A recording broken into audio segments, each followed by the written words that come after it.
Ito yung masasabi natin na ano na senador na nagsenador lang dahil sikat, may pangalan at pinromote ni Digong. Pero yung pag-uugali, asal nito, kriminal. Batang city jail to eh. Ex-convict yan eh.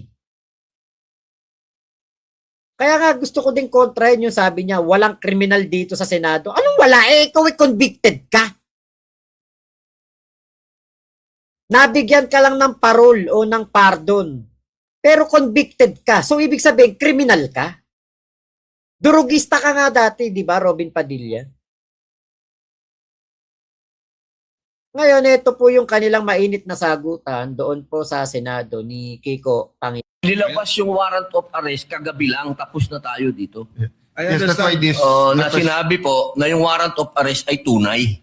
I understand, Mr. President, and therefore I'm appealing that perhaps this matter should be tackled in the committee rather than in this in plenary, so that we can address other concerns, Mr. President. For the record, Paano natin pag-uusapan yung ibang... And for the record, Mr. President, I still have the floor. And for the record, Mr. President, we voted against resolution number 44. So to say that we have this resolution, yes, but there are senators who voted against it, and therefore it is not necessarily our agreement with the points being raised by the good senator from Camarines Norte. Meron lang po akong mga konting katanungan. Ayan, katulad niyan. Kitang-kita naman dito, nagsasalita pa si Kiko eh. Address other concerns, Mr. President. Paano natin pag-uusapan yung ibang... And for the record, Mr. President, I still have the floor. I'm still have the floor. Nagsasalita pa si si Kiko Pangilinan eh. Bastos tong si Robin Padilla. Walang asal to, kriminal yan eh. Ex-convict. Ano ba asahan dyan? Kaya nga, sa mga Pilipino, maging aral na yan. Na wag na kayong bumoto ng mga dahil lamang sa pangalan at dahil pinromote lamang ng may pangalan. Alam niyo na itong 2025 election, kaya natalo si Willie Revillame, si Philip Salvador, si Jimmy Bondoc. Alam niyo kung bakit natalo yung mga yan? Dahil kay Robin. Kasi nakita na ng mga Pilipino kung gaano ka walang kwenta na bumoto ng isang sikat na personalidad. Akala yata nitong tukmol na Robin Padilla na to, nasa shooting pa din siya. Akala yata nito, nasa pelikula siya. Uy, Robin Padilla, ang pinasok mo yung Senado. Kaya alam nyo, nagmumukha siyang dyan, bastardo, nagmumukhang walang pinag-aralan, bobito, lahat lahat ng pwede mong sabihin na pangit sa isang tao makikita mo kay Robin Padilla ngayon. Damay ang Senado. Dati pag binanggit mo, Senado, Senate of the Philippines, Blas Ople, Juan Plavier, Edgardo Angara, Miriam Defensor Santiago, Ninoy Aquino, mga kapitapitagan. No, talagang, pag binanggit mo yan, talagang masasabi mo, ay, Senado. Respetado, kagalang-galang yung institusyon na yan. Ngayon kapag binanggit mo, Senado, putang inang Senado yan. Gibain na yan.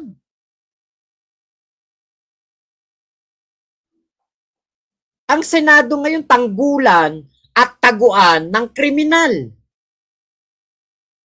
Ang Senado ngayon taguan ng mga may warrant of arrest. Harboring criminal na ang Senado ngayon. Hindi katulad nung unang panahon na ang Senado ginagalang. Kapag binanggit mo Senate of the Philippines, ay, Senate of the Philippines. Dalawang kamay pa. Sasaluduhan mo, Senate of the Philippines.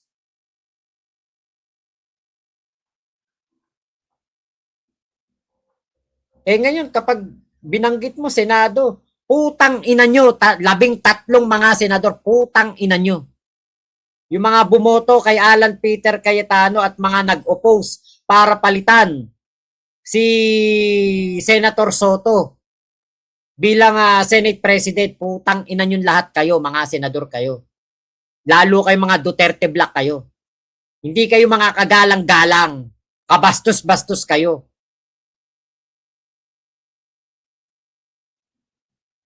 Mga demonyo kayong pinadala dito sa lupa para busitin ang buhay ng mga Pilipino.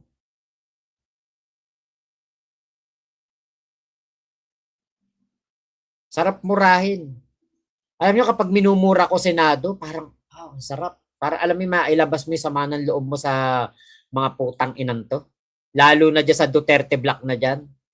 Kila Amy, Marco Beta, kay SP10K. Putang ina mga senador yan. Nga pa nga ako, alam nyo, dito, kila Tulfo. Mabuti pa yan, sila Tulfo. Hindi sila bumoto para, para mawala si Senator Tito Soto. Mr. President. The appeal, And the for the appeal record, process. Paano natin pag-uusapan yung ibang... And for the record, Mr. President, I still have the floor. And for the record, Mr. President, we voted against resolution number 44. So to say that we have this resolution, yes, but there are senators who voted against it, and therefore it is not necessarily our agreement with the points being raised by the good senator from Camarines Norte. Meron lang po akong mga konting katanungan sa inyo. Kaya iyak na iyak. Sapagkat gusto ko po sanang ireklamo si Senator Pangilinan sa pagsigaw. Meron po ba siya rules natin na sinasabing pwede mong sigawan ng kapwa mo senador? Putang ina ka pala, bobo ka pala eh. Nagsasalita yung tao eh. Ini-interrupt mo eh. Di ikaw yung bastos. Tangina netong Robin Padilla na to.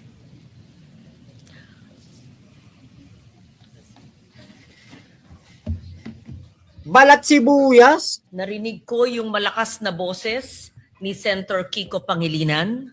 Mis- Alam ko na si Senator Pangilinan ay dating galing sa broadcasting, baka nag-modulate. Maari po ba tayo ay mag-suspend muna para pag-usapan yung malakas na boses at wari pagsigaw ni Senator Excuse me, Pangilinan? nasa akin President, po yung iba ang floor. Senator Padilla has excuse the me. floor. The chair is answering the question of Senator Padilla. Session is suspended. Nilabas yung warrant of arrest kagabi lang tapos Di ba? Kita nyo? Putang ina tong Robin Padilla na to, balat sibuyas. Bading ka ba? Parang bading eh, no? Yung mga ganong simpleng debate, putang ina, nagsenador ka, sa ibang bansa nga, mga senador eh, nagbubugbugan eh. Nagbabatuhan ng upuan eh. Diyan, konting sigaw lang. Mag-e-ethics complaint ka. Putang inang senador yan. Balat sibuyas. Kaya, labanan mo yan, Kiko. Putang inang yan. Hayop na senador yan.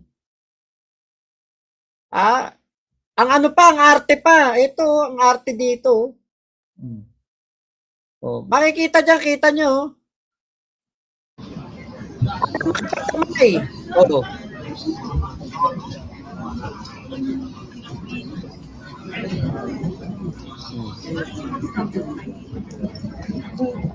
Yakap ang putang inang Robin Padilla na to. Tukmol naman. Nung napakulong si Digong, iyak-iyak. Hindi ka dapat nagsenador. Yan ang isang katibayan na ang isang Robin Padilla ay hindi po para sa Senado. Nataasan ka lang ng boses. Para kang batang nagtatampo. Tangina ka. Nagsenador ka pa. Balat sibuyas ka pala. Hindi ka dapat nagsenador. Ang dapat sa'yo, manatili ka na lamang na artista. Oh, ito pa yung isang anggulo.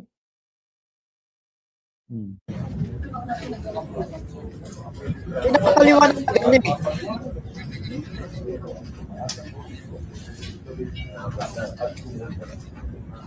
Magpapasikat to eh. Ako ba natakot? Ako nang takot sa'yo. Ikaw nga naninigaw. Ikaw ang naninigaw, ako nanakot.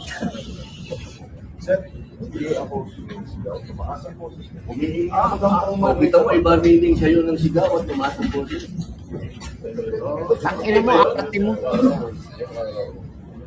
Buisit ka, Robin Padilla. Kaya ito, naku, sa darating po na eleksyon, wag nyo na iboto yung hayop na yan. Hoy, Indomie, naku, nakakamiss yan, Indomie. Kasi dun sa Malaysia, yan din ang aming paboritong parang pansit canton, Indomie. Ate Michelle, parang gustong dalhin sa Senado ang action character niya sa pelikula. Yun eh.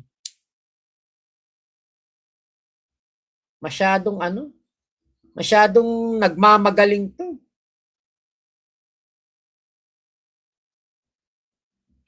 Tommy Fishing, ayan, hello po. Live po ba to? Opo. Sabi ni Edgy, pikit-pikit. Diyan kasi kayo kumita sa paninira sa mga Duterte. Sige, pagpatuloy nyo lang yan, basta kumita. Kapag ba sinabi ko si Digong mamamatay tao, paninira ba yun? Umami naman si Digong na pumatay siya. Pag ba sinabi ko si Digong durugista, nagdadrugs, paninira ba yun? Umami naman siya, nagpe-fentanyl siya. Walang paninira dito, bugok. Okay, Kuya G. Buhay nila ang nakalaan dyan tapos wala pang pera binibigay. Paano naging senador yan si Robin Tukmol? Ewan ko nga ba talaga dyan. Kala ko ba mga kabataan ng week, Robin Padilla, kakahiya ka, iyakin? Oo, sabi yung mga kabataan daw ngayon ng week. Konting ano lang daw mga umiiyak na. Ikaw nga nasigawan ka lang ni Kiko eh. Pasampal pa kita kay Sharon Cuneta pag ako nabuisit mo O Kuya G, mag-tumbling-tumbling na lang siya, mas magaling siya doon. Tama. Kuya G, mabuti pa si Yorme, nag-aral at nagtapos, merong alam, maraming alam sa lo. Totoo yun. Tama yun. Yan ang Yorme namin. Yan ang Yorme natin. Ate Katrina Lab, pag sinabing Senado ngayon, mapapamura ka talaga. Talaga mapapaputang ina ka. Putang ina ka, Robin Padilla. Hindi ka mangingimi. Namurahin mga senador, putang ina ka, Amy Marcos, putang ina ka, Marco Beta. Wala. Parang wala kang parang wala kang parang wala lang. Parang minura mo lang yung yung simpleng tao lang. Bakit? Hindi mo naman nakakitaan ng pagiging senador yung mga hayop na yan Ayaw kasi patapusin si Kiko. Yun nga. Ate Michelle, nag-stay put na lang sana siya sa pag-artista, di yung pumasok ka sa Senado. Sabi nga niya, hindi na daw siya kakandidato. Sana nga. Dapat lang dahil nagmataas ng boses si Kiko P dahil hindi patapusin siya. Bastos talaga. Ate Cynthia, attention seeker si Robin. Okay, Ate Agnes, nakikipag-shake na si Senator Kiko, nagmamatigas pa, ayaw makipagkamay. Yun nga Okay lang naman yan. Evan Yuki, okay lang yun. Alam mo, okay lang yun, blessing in disguise nga yun. Kasi hindi si Tito Soto ang namomroblema ngayon kung paano isusuko si Bato. Ngayon, si Alan Cayetano, kapag sinuko niya si Bato o mahuli si Bato, sirang-sira si Alan Cayetano sa mga DDS. Gago. Blessing in disguise yan. Hindi si Tito Soto ang namomroblema ngayon sa issue kay Bato de la Rosa. Kaya tama lamang yon. Ngayon kapag nahuli na si Bato, pwedeng bumalik si Tito Soto. Bakit? Kulang na sila ngayon ng boto. Ano kala mo? Nalulungkot kami dahil nawala si Tito Soto? Hindi. Napakagandang ang pagkakataon yan para masira si Cayetano, 10K. sa mga Pilipino at sa mga DDS kasi wala siyang magagawa kung hindi isuko si Bato. Utu-utu kasi si Bato. Lumabas pa. Ay, nako. Ito yung trending ngayon. Pagbukas ko, puro Robin at Bato na nadapa sa kakatakbo. Tama po. Yun nga po. Kaya kayo, mga DDS, total, mga bobo kayo, isipin nyo na lang na ganoon. Isipin nyo na lang na, nawala si Soto as Senate President. Achievement nyo yan. Pero hindi nyo alam ang laking problema ang kinakaharap ni Alan Peter Cayetano. Kita nyo si Soto, kung siya ang Senate President, di siya ngayon na problema. Paano niya pipigilan ng paghuli kay Bato? Kahit magtago sa ilalim ng basement ng Senado si Bato de la Rosa, pwede yan hulihin. Bakit? More than 6 years ang sentensya ng kanyang kaso. Wala siyang parliamentary impunity. Yun lang yun. Ate, modern parents, ayan, hello po, hello po. Actually, hindi po puyatan kasi magpapaalam na po ako. Salamat po sa pagsama nyo dito sa aking live na ito, Blink Hernandez, Nene Pimentel, Juan Clavier, Raul Roco. Ayan, ang dami, oo. Sergio Osmeña, Joker Arroyo, Ramon Magsaysay Jr. Yan ang mga kapita-pitagan ng mga senador. Pero ngayon, karamihan ng mga senador, mga payaso. Clown. Lalo na si Robing Padillang bugok. Walang kwentang senador. Senador lang ng isang pamilya. Hindi senador ng sambayan ng Pilipino. So, salamat po The Modern Parents sa paghabol. Ate Ayumi, Tommy Fishing, Evan Yuki. Pasensya ka na, Evan Yuki, bobo ka eh. Blink Hernandez, thank you. Ate Agnes, Ate Cynthia, Ate Michelle, Kuya G. Belus, thank you. Ate Katrina Lab, Kuya Henry, Macha Mochi, Ate Ira, Ate Michelle, at kay Ate May Alcantara, Mami Bex, Big Mama, hello po sa inyo. Salamat, salamat. Exilog, Odette Savage, salamat po sa inyong pagsama dito sa ating live. Gerson Honrado, ayan, thank you po. Kay kanina, si Santiago de la Cruz, thank you po, thank you po. Salamat Ate Agnes thank you sa inyo. Rafael Salonga, ayun, thank you po, thank you po. Ako po yung magpapaalam na, ingat po kayo. Salamat po, Kita-kits na lang po ulit tayo kasi tingin ko ang mga kulaong time natin ay may halo ng politika kasi po walang galaw kay kulao ngayon. So, thank you po. Salamat.